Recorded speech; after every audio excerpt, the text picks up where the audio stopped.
重新开始。那今天晚上我给大家介绍一下，就是今年7月份的一篇 Nature 的封面文章，是关于红外成像的一个重大突破。然后这篇文章这个 PPT 是我和子豪共同完成的还是要感谢子豪，子豪出了很大的力。然后这篇论文的一作是一个中国人在那个普渡大学做博士后。然后那个今天的汇报大概分为5个部分。第一部分的话，我先给大家直观的介绍一下这项工作它的突破之处在哪些地方，有哪些神奇的效果。然后第二部分的话，就介绍一下这个这个热红外成像模型主要就是解释一下为什么之前红外图像所成的像都是就是像没有纹理没有颜色这个样子的，它的原理是什么。第三部分的话，介绍一下，就是说哈达这项工作它的研究目标以及这个要实现这个目标所面临的挑战是什么。最后第四的话就是介绍一下它具体是怎么做的，怎么来实现这个这个目标的。然后最后的话就结合我们组的实际情况，然后讨论一下我们哪些事情我们是可以做的。然后先来看第一部分。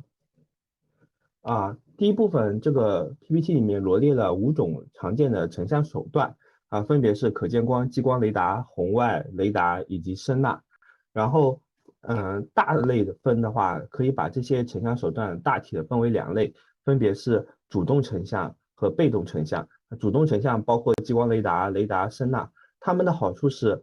它们可以白天黑夜24小时工作，因为它们是主动发射信号的，所以也不需要依赖于外在的光源。但是缺点是，首先是一个自身安全问题，在很多场合我们需要一些无线电静默的场景，那么这些主动发射信号的可能就不能开机，开机了就会面临被摧毁的现状。然后第二点是这个论文里面专门提到的，它主要指的是激光雷达，也就是说在这些无人驾驶场景中因为路上有行人所以激光雷达的功率和数量其实都是受到一定限制的。过高功率的话会造成行人的不安全。然后被动成像的话，最常见的就是红外了。红外的优点也是它可以白天黑夜都可以工作，但它的缺点是没有颜色、没有纹理这个我右边放了一些图，最上面这张就是典型的 RGB 图像，然后下面可以是一个就是红外图像，可以看到这个红外图像它就是没有颜色、没有纹理的一个黑白的。然后作者在这篇文章中提出了一个叫哈达的一个成像机制，它其实就是在热红外成像的基础上结合了人工智能然后做出了一些在成像上有比较大的突破。这个哈达这个字其实是完全是仿造这个雷达的这个就是只把这个 H 替换成了 R，把 R 替换成了 H，所以这个可以看出作者他这篇文章的那个雄心壮志或者说野心还是很大的，他就希望他的这个成像能够像雷达一样有发挥很大作用，被广为使用。然后哈达的优点有非常多，一是因为它基于热红外，所以它可以24小时工作。然后呢，哈达所成的像，如这个右下角图片所示，它是包含纹理，然后还能够识别出图像中这些物体的材质，然后还能够包含这个物体的温度信息。更神奇的是它还是带有深度的。然后当然目前呢，按照论文中的说法，它的缺点主要还是比较昂贵。然后我们来具体看一下它那个所谓的突破的一些实际效果左边这个图，它我们从可见光这个左上角可见光中隐约的可以看到，它好像是站在车旁边，好像是有2个人。但是呢，嗯，然后在激光雷达中其实也是一样的，我们也能够探测到，这边似乎有2个并排的这个物体存在。但是呢，如果通过本文的哈达，我们能够比较准确的感知到同一个场景中的，我们可以得到3幅相当于图像，可以得到一个温度图、一个材质图，还有一个这个纹理图。通过温度图的话，我们也可以比较清晰的看到，右边这个人应该是个人，他这个头部区域是有比较高的温度的，而左边这个的话，它其实就是完全就是均匀的，然后可能他应该并不是一个人。然后在下一幅图就更加确切了，这个哈达它可以表示出就识别出物体的材质，右边的这个是红色的，是纺织物，那应该就是人身上穿的衣服，而左边的这个却是一个那个油漆的喷绘。那么这个它其实左边的这一个并不是真人，而是一个人形的一个人形立板。然后的话还可以看到它这个也能够获取到相应的一个纹理，这个衣服上还是纹理是比较清晰的。然后右边的话，这个作者展示了一个做深度估计的一个效果。然后典型的这个红外图像来做深度估计的话，可以看到它的这个就是误差水平大概是在这个这个数量级左右波动。然后通过哈达来做的话，它的误差水平的话，它是能够降到0.01，也就是说那个误差能够降到原来的1%。然后它的这个误差估计的这个均匀程度的话，也是好于同样场景下的可见光的一个估计的。然后我这边又截了2幅图进一步展示哈达的作用。然后这上面是一个野外的自然环境中哈达所那个典型的红外相机所成的像，然后这是哈达能够做到的一个效果，可以把乡村小路、草地、湖水、树木这些都能够就是很直观的表现出来。然后右边也是论文中常举的一个例子，也就是说，在我们目前的红外相机中，我们感受到了热辐射所成的像，可以看到，哎，这边似乎是有一个小孩和一个老人，但是呢，通过哈达，我们能够非常明确的感知到，这个小孩其实并不是真人，他是一个人形的机器人，然后我们能够感知到这个机器人表面的金属材质的，它的材料是金属的。然后这个是人体的，然后我们还能够感知到这个图像中的深度所以稍微总结一下，阿达这篇论文的话，在我的理解中，它大概是做了2个主要的贡献。第一个贡献是它克服了红外成像中的幽灵效应。所谓的幽灵效应，应该就是指西方这个常见的这个形象，这个幽灵的形象，就是整个物体就是没有纹理，都是白茫茫的这个一片，就像这张图像中所成的一样。所以哈达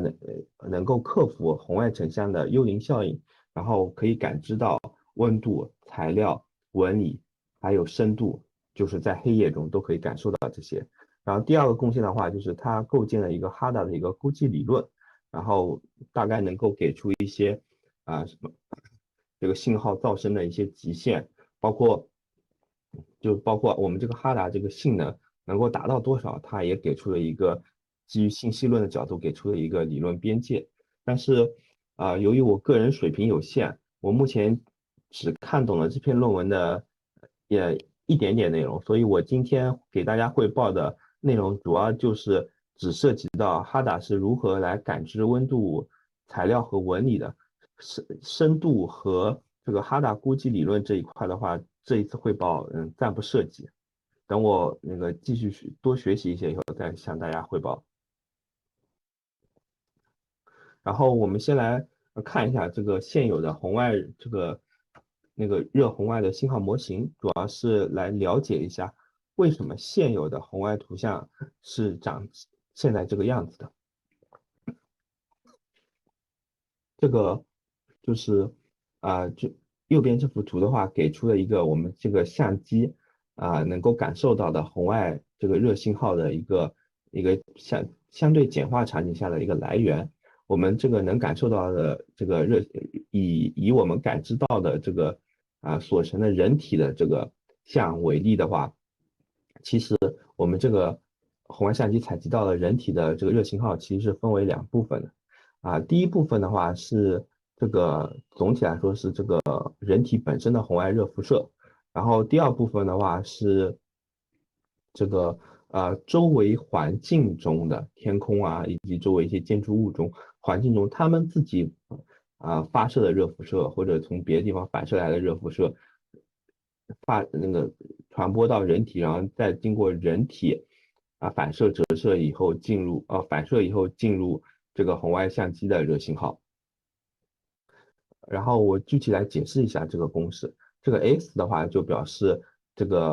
sensor 就是这个传感器所接收到的这个热信号，然后阿尔法的话是表示目标物体是阿尔法，像贝塔这些就是表示周围环境的物体，然后 mu 的话是一个波数，波数就是其实是波长的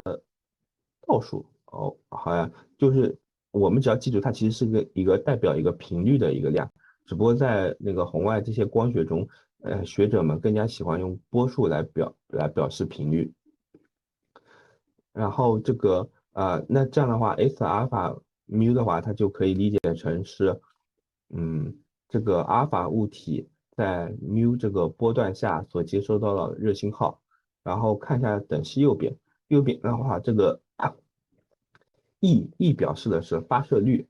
然后那个结合阿尔法 mu 的话，就表示是阿尔法物体在 mu 这个波段下，它的发射率是多少。而这个发射率的话，是跟物体的材质是高度相关的，所以我们可以等价的理解为这个 E 阿尔法 mu 其实就表示的是这个物体是什么材质的。然后这个 T 阿尔法的话表示的是这个阿尔法物体的温度 T 嘛，temperature 就是温度。然后这个 B mu 的话其实就是整体，它就是一个普朗克的一个黑体辐射公式。这个黑体辐射的话，这个我们其实高中或者大学物理中都学过，给定一个波长和 T，我们其实就能够算出这一项来。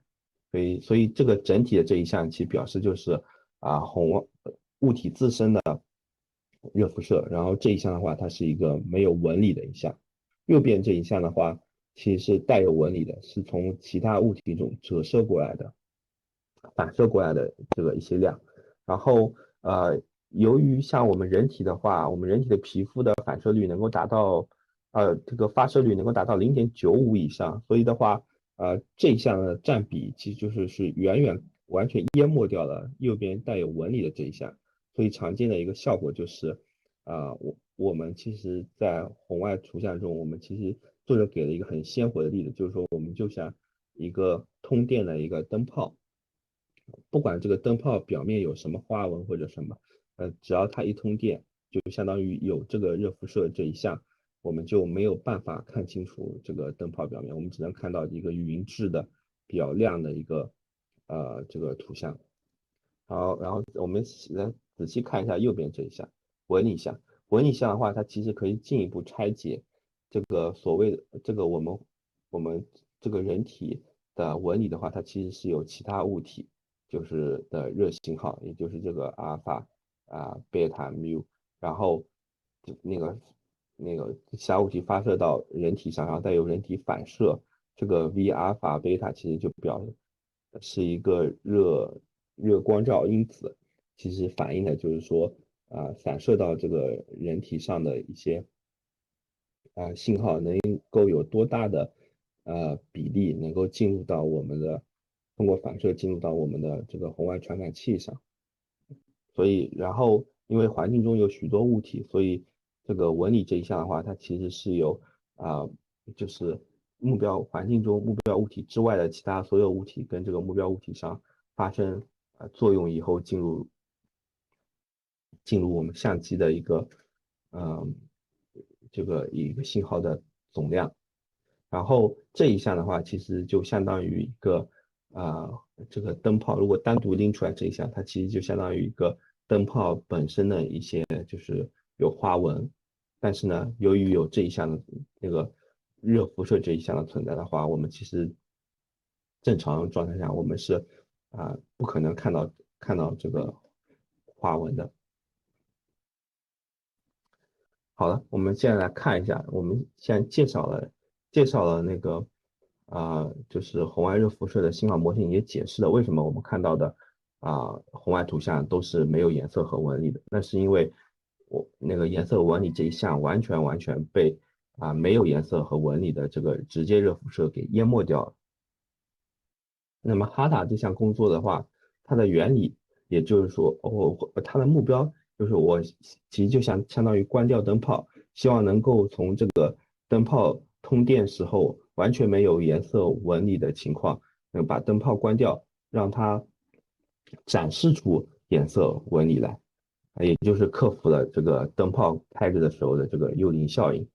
然后作者把这个过程称作这个纹理蒸馏。蒸馏的话，其实呃就是一个酿酒的术语，就是把那个精华的东西给提取出来，把不好的给就是丢弃掉。然后这边的话，它的这个其实对应到我们这个红外热信号的这个信号模型的话，其实也是一样，就相当于把热辐射这一项给咔嚓掉，然后保留这个有纹理的这一项。然后这个作者给了一个示意图，也就是说，在这边这个绿颜色的是代表的是直接的红外热辐射，把这些红外热辐射都去掉，然后只保留这个周围的环境通过人体反射，然后进入到相机的啊这个纹理下。所以这个哈达的它最大目的就是实现这个纹理蒸馏这个过程。然后作者具体的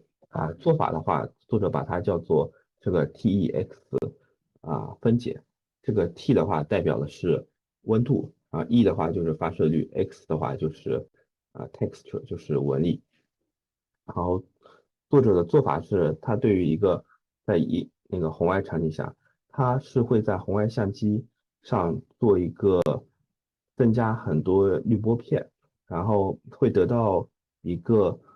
高光谱的一个这个就应该是红外频段的一个高光谱这个信号，然后通过那个一个具体的方法，这边图画中是通过一个神经网络来获取到这个所成像场景的一个对应的温度、发射率和纹理。然后最后作者有了这三项以后，作者将这三项分别带入了 HSV 的空间，然后的话我们就可以获得一个就是彩色的一个图像。然后这个图像的话，它的不同的这个这个 H 应该是色调，它其实就是表示是不同的材质的物体。然后这个颜色饱和度的深浅，其实表示的是这个物体的这个温度的差异。然后的话，这个具体的这个数值就是亮度的差异的话，则是表示的是这个纹理。这个是作者想要实现的一个整个方法的一个目的。然后这边的话给了一个具体例子，就是说我有一个红外图像，然后通过这个 TX 分解以后，我能够得到具体的温度，然后具体的材质，还有纹理，然后最后把它给合起来，得到一个就是彩色的更加生动的一个图像。然后这个也是一些就是就是想要实现的一些效果的一个展示图。这是就是灰蒙蒙一片的，只有淡个色调的红外图像，然后我们能够很清晰的看到路面大楼这些等等。这个也是，就这个结果我刚才展示过。然后这个理想是非常美好的，但是这个为什么过去100-200年都没有实现呢？这个主要的挑战在于作者给出了一个词叫这个 TX 退化。这个退化的意思的话，其实很简单，也就是说，对于 TX，我可以有完全不同的 TX 的数值，但是它们组合后的接收到热信号，它们可能是完全一样的。也就是说，通过这个 S 热信号来分别求解 TEX 这个行为，其实或者这个问题，它其实是一个高度病态的一个线性逆问题，不一定线性，这个逆问题求解是一个高度病态的逆问题求解，可能会有无穷多解。这里就给了一个很鲜活的例子，也就是说，我们37度的人体，也就是红色这个人体和这个表面材质是铝的，在72.5度的时候，它们的红外在相机接收到它们的红外热信号是完全相同的这个光谱，这个红外热信号是完全相同的，所以也就很难区分。然后这也是这项工作想要着力克服的一个问题。然后我们具体来看一下它是怎么做的啊，这个具体是怎么能做到呢？我把啊这个这个原理我自己取了一个名词，叫做这个 blessing of industrial standards，也就是工业标准的赐福因为对于这种高度病态的逆问题的求解，其实往往都是需要一些先验的，比如说在压缩感知中。我们其实也是一个无穷多解的一个高度病态的逆问题求解问题，但是呢，压缩感知它利用了它基于这个信号是高度稀疏的，或者在变换域下是高度稀疏的这个先验的话，我们就可以求解出唯一解。然后哈达这项工作的话，我感觉也有一点异曲同工的味道。他的想法是，我们在现实生活中能接触到的许许多多场景，其实这些材料质地这些都是人造物体哪怕一些自然物体也都是比较常见的自然物体，然后它们的数量是有限的，然后这些人造物体的话，它其实都是有相应的工业标准生产的工业标准的，也就是说，如果是同一种材料的话，它们的发射率其实是高度一致的。然后也就是说，我们的这个发射率其实可以跟物体的材质给对应起来。基于此的话，作者的想法就是，如果我建立一个材料库，然后我默认我假设场景中的这些物体都来自于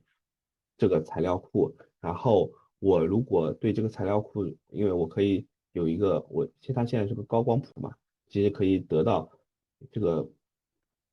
这个物体在不同频段下的一个这个响应的发射率的响应的一个曲线。由此的话，我其实是可以直接确定出这个到底是什么物体的，然后也就相当于解决了 TEX 中的 E 的这一项。然后作者给出了两种求解的方法。我们先来介绍一下最简单的一种，而且这一种是不需要用这个神经网络来做的，直接数值就可以求解出来。作者就是我们这个呃最简化场景中这个只有一个相机和一个目标物体，也就是人体，然后周围的环境物体只有天空这一项。然后所以的话，之前的热红外信号模型，它就可以被简化为公式3这个样子。加号的左边这一项完全保持不变，然后加号的右边的话，可以看到之前的 x 这一项就是简化成了这个v0 的这一项。这一项之所以是这么简化的话，它的原理是因为天空是一个比较特殊的物体，天空的话可以认为它的发射率就是1，也就是完全不考虑有其他物体发出热信号发射到天空中，再由天空反射回来回人体，再进入相机的这一项。所以因此的话，这一项公式它就可以啊、这个直接简化为这个天空的这个黑体辐射，所以也就把这个带入也就得到了这个公式3。然后那么我们怎么来还有这个 T0的话，其实就是天空的一个温度，这个我们是可以很容易采集到的。然后我们来看一下我们它是怎么求解的。然后他是先求解出这个 E，也就是材质这一项，用的也就是一个材料的一个分类器，就是有了这些高光谱的曲线以后，可以就是我高概率的确定出材料，有材料的话，我就能够知道 E。接下来主要就是一个求解 T 和 X 的过程。求解 T 的过程其实是对公式3做了一个微分，做了微分以后的话，可以看到，就是可以把加号右边这一项完全丢弃掉，然后这个最后的这个微分方程等于这样，然后由于 s、e 这些东西都是已知的，然后就可以把这个 t 给唯一的给求解出来，由此就是通过微分我们可以直接求解 t。然后接下来就只剩下怎么求解 v0，以及从 v0求解 x，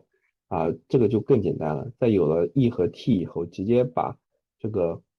e 和 t 带入公式3，然后变形一下，就可以直接求出 v0。有了 v0以后，做一个积分就可以得到 x 了。然后作者啊、然后就是说反复的迭代这个过程，就可以